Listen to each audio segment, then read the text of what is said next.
Mula sa mundo ng vlogging hanggang sa mundo ng negosyo, isang espesyal na pagbisita ang ating masasaksihan ngayong araw. Samahan natin ang mga kandidata ng Inang Mutya Barcelona 2026 sa kanilang pagpunta sa tindahan ni Jeline, ang Pinay vlogger sa Barcelona, sa Can Cabred, Villanueva del Valles.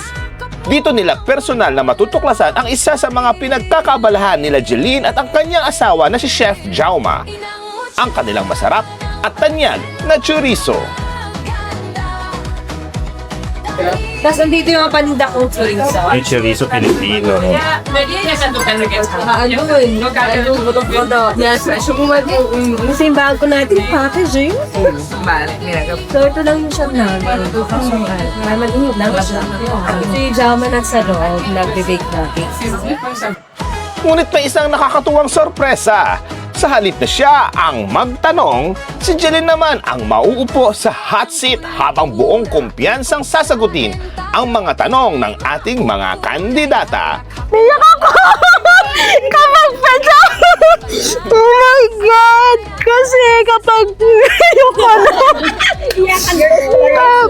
kasi kapag friends pinag-uusapan, parang hinahalagaan ko sila masyado kasi nung time na tissue please. Puno ng kwento, inspirasyon at tawanan ng espesyal na pagbisitang ito. Kaya't huwag kayong aalis dahil sisimulan na natin ang natatanging karanasan hatid ng Inang Mutya Barcelona 2026.